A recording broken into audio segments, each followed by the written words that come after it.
ఈ రోజు నర్సంపేట పట్టణంలోని ప్రతిభ సంస్థ మరియు స్వయం కృషి సంస్థల ఆధ్వర్యంలో ప్రపంచ నీటి దినోత్సవం మార్చి 22 సందర్భంగా స్థానిక విజ్డమ్ పాఠశాలలో విద్యార్థులకు నీటి పొదుపు ఆవశ్యకతపైన అవగాహన కార్యక్రమం నిర్వహించారు. ఈ కార్యక్రమం పాఠశాల కరెస్పాండెంట్ జావిద్ అధ్యక్షతన జరిగింది. ఈ కార్యక్రమంలో పాల్గొన్న ప్రతిభ సంస్థ నిర్వాహకులు గిరిగాని సుదర్శన్ గౌడ్ మాట్లాడుతూ నీటి విలువను తెలుసుకోవడానికి, నీటిని వృధా చేయకుండా అవగాహన కల్పించడానికి ఈ రోజును కేటాయించారని తెలిపారు. ఐక్యరాజ్య సమితి 1993 నుండి ప్రతి సంవత్సరం మార్చి 22ను ప్రపంచ నీటి దినోత్సవంగా గుర్తించాలని నిర్ణయించింది. అందుకే ప్రతి సంవత్సరం మార్చి 22ను ప్రపంచ నీటి దినోత్సవంగా జరుపుకుంటారని తెలియజేశారు. ఈ సందర్భంగా ప్రతి ఒక్కరూ నీటి ఆవశ్యకతను గుర్తించి నీటిని పొదుపుగా వాడుకోవాలని తెలిపారు. స్వయం కృషి సంస్థ నిర్వాహకులు బెజ్జంకి ప్రభాకర్ మాట్లాడుతూ నీరే ప్రాణధారమని ప్రతి ఒక్కరూ గుర్తించాలని, నీటి వృధాని అరికట్టి నీటిని పొదుపు చేయాలని పిలుపునిచ్చారు. భూమి మీద ప్రతి జీవరాశికి నీరు చాలా ముఖ్యం. అందువల్ల నీటి వనరులను పొదుపుగా ఉపయోగించుకోవాలని కోరారు. ఉన్న మంచినీటిని మనం పొదుపుగా వాడకపోగా కలుషితం చేస్తున్నాం. ప్రపంచ యుద్ధాలలో చనిపోయిన వారికన్నా కలుషిత నీటి వల్ల మరణించిన వారే ఎక్కువ. ప్రతి సంవత్సరం 40 లక్షల మంది కలుషిత నీరు తాగి రోగాల బారిన పడి చనిపోతున్నారు. నీటి పొదుపుతో పాటు నీరు కలుషితం కాకుండా జాగ్రత్తలు తీసుకుని స్వచ్ఛమైన నీటిని ప్రతి ఒక్కరూ ఉపయోగించుకోవాలని కోరారు. అనంతరం విద్యార్థులచే నీటి ప్రతిజ్ఞ చేయించారు. కార్యక్రమంలో ఉపాధ్యాయ సిబ్బంది మరియు విద్యార్థులు పాల్గొన్నారు.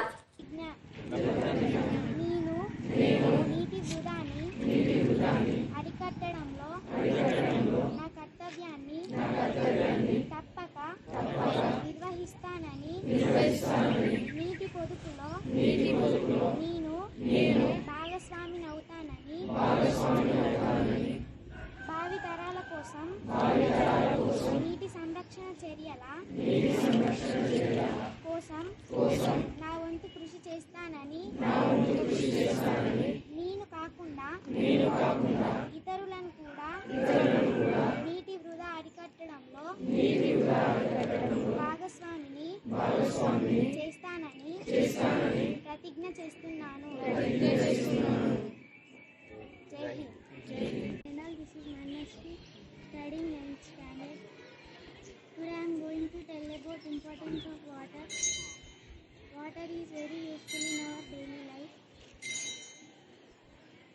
Save water. Without water we can't live. This is Saidida from 9th standard.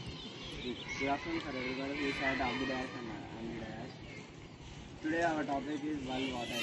Water is very important to us. Most of them are they don't know how to use water properly. Most of them are wasting water. Nowadays the water is very precious for us. In some areas like deserts there is no water for us, and most of them are wasting water uselessly. So please save the water, don't waste the water. Thank you.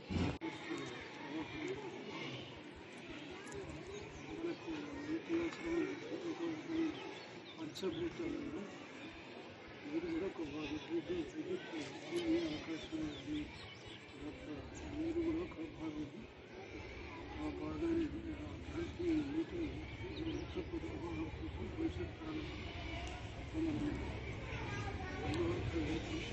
మనకి రాబోయే తరాలు కూడా ఉపయోగించాలి.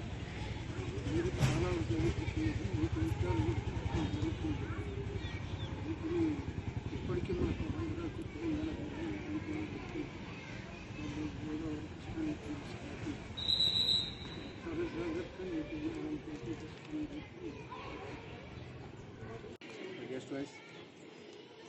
Today is a very important occasion. Why? Because the most important element which we need to all, not only human beings, but even small creatures also, they need water. That's why today Water Day. And here water means our civilizations. Some of you know Indus Valley civilization is there. Sindhu Nagarikata and all. So that started near the rivers only.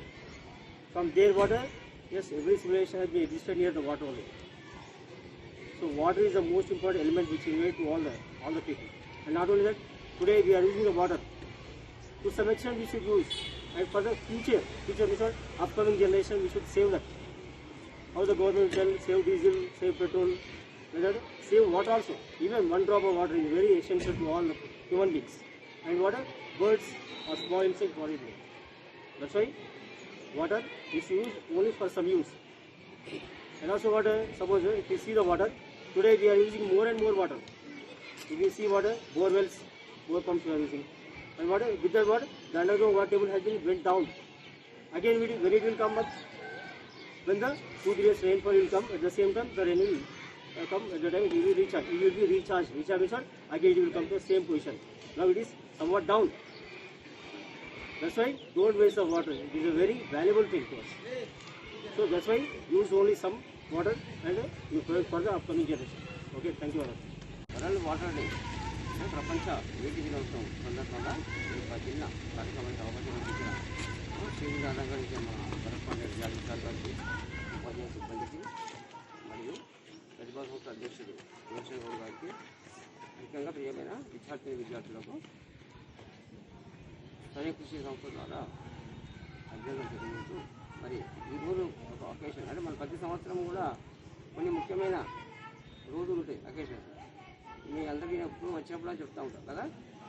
మన పిల్లలకు సంబంధించిన అనుకుంటే November 14కి children's day కదా, October 11th అంతర్జాతీయ మహిళా బాలిక దినోత్సవం, జనవరి 24th national girls child day, ఇట్లా కొన్ని 20 జనవరి 15th ఆగస్టు ఇవన్నీ కొన్ని తెలుసు. అంటే మనకి పర్యావరణ సంబంధించిన దాంట్లో వచ్చేస్తే జూన్ 5 వచ్చేసి జూన్ 5 ఏంటి ఎన్విరాన్మెంటల్ డే, వరల్డ్ ఎన్విరాన్మెంటల్ ప్రపంచ పర్యావరణ దినోత్సవం అలా. తర్వాత ఈరోజు మార్చి 22 world water day. Next April 22 world earth day, ప్రపంచ ధరిత్రి దినోత్సవం. మళ్ళీ మేలో కూడా ఉంది. మే 22 వచ్చేసి బయోడైవర్సిటీ డే, ప్రపంచ జీవ వైవిధ్య పరిరక్షణ దినం. ఇలాంటి కొన్ని అకేషన్స్ ఉంటాయి కాబట్టి ఈ అకేషన్ అంటే కేవలం పిల్లలకు సంబంధించి వేరే ఇవే కాకుండా పర్యావరణకు సంబంధించిన అంశాల మీద కూడా మనం కొంత అవగాహన కలిగి ఉండాలి. ఈ అంశాల మీద కూడా మీకు కొంత అవగాహన కోసం చిన్న చిన్న కార్యక్రమాలు చేస్తూ వస్తున్నాం. ఇది ఒకసారి మీకు గుర్తు చేయడం కోసం ఇది కార్యక్రమం చేస్తున్నాం. ఎందుకంటే 10th ఎగ్జామ్స్ మీరంతా ఇది షెడ్యూల్ ఉన్నా కూడా సార్ని రిక్వెస్ట్ చేసి ఒక 10 నిమిషాలు మాట్లాడించామని రావడం జరిగింది. మరి ఇందులో భాగంగా మరి ప్రపంచ నీటి దినోత్సవం సందర్భంగా మరి 1993లో ఐక్యరాజ్య సమితి ఈ యొక్క రోజును గుర్తించింది. ఎందుకంటే నీటి వనరులు వృధా అవుతున్నాయి ప్రపంచంలో. మరి ప్రతి జీవకోటికి నీరు ప్రాణాధారం. నీరు లేకుండా ఏ జీవి బతకదు. జీవి అంటే మనం కూడా జీవితం కదా, పక్షులు జంతువులు అందరితో పాటు మనం కూడా జీవితం కాబట్టి మరి ప్రతి జీవికి నీరు అవసరమే. నీరు ప్రాణాధారం కాబట్టి నీటి పొదుపు మీద మనకు కొంత అవగాహన కలిగి ఉంది. నీటిని వృధా చేయకుండా మరి వృధానే కాకుండా కలుషితమైన నీరు కూడా ఇస్తున్నాం. నీరు ఎంతో కలుషితమవుతుంది. మనకి జనరల్గా చూస్తే మనకు భూభాగంలో మనకు ఎంత భూభాగం ఎంత 25%. అవునా? 75 ఉన్నప్పుడు దాంట్లో ఎక్కువ మనకు ఉపయోగపడేది మరి తక్కువ కదా. సముద్రం పాలు కొంత ఉంటుంది, కొంత పర్వతాలు, కొంత మంచులు కూడా కొంత ఉంటుంది. ఈ రకంగా ఈ ఉన్నదాన్ని కూడా మనం కలిసి చేయకుండా దుడ్డు చేయకుండా మనం నీళ్ళు పొదుపుగా వాడుకోవాలి. సార్ చెప్పినట్టుగా మనం ట్యాప్ నల్ల అవుతుంటే ఊరికి వదిలేసి వెళ్తాడు. ట్యాప్లు తిప్పాలి, పొదుపు చేయాలి అంటే పొదుపు. మనం చివరి వాడితే ఎన్ని చేసేది అదో బకెట్ నీళ్ళు స్నానం చేస్తే మొత్తం పొదుపు చేసేది కదా. అదేవిధంగా మన సింకులలో ఆ బోర్డు వేయడానికి అది ఆన్ చేస్తాడు. ఆన్ చేసి అట్లనే ఉంటుంది, మొత్తం పోతూనే ఉంటుంది. దాంతో అంటే అలాంటి అది చేసి వదిలేసాడు అట్లా వృధా ఉంటుంది. అట్లా నీటిని పొదుపుగా వాడుకోవాలి. నీరు దొరకని పరిస్థితి వస్తుంది కాబట్టి మరి భూగర్భ జలాలు అడగండి. మరి నీరు దొరకని పరిస్థితి రాబోతుంది కాబట్టి మరి నీటి వనరులను కాపాడుకోవాలి. వర్షం నీరు వృధా కాకుండా చూడాలి. ఎప్పుడు గుంట నీరు పని చేసుకోవాలి. కాబట్టి మరి ఈ విషయం మీద కొంత అవగాహన కలవడం కోసం ప్రతి ఒక్కరు కూడా మనం నీటి పొదుపు ఆవశ్యకతను గుర్తించి మరి నీటిని పొదుపుగా వాడుకోవాలి. వీటిని వృధా చేయొద్దు, కలుషితం చేయొద్దు అనే ఈ వాయిస్ని చెప్పడం కోసం ఈరోజు ఒక చిన్న కార్యక్రమం ఏర్పాటు చేసుకున్నాం. మరి దీంతో భాగంగా ఒక చిన్న ప్రతిజ్ఞ కూడా ఉంటుంది. పిల్లలతో నీటి ప్రతిజ్ఞ, జల ప్రతిజ్ఞ ఒకటి ఉంటుంది. చివరి చదివిద్దాం, మాట్లాడాలి.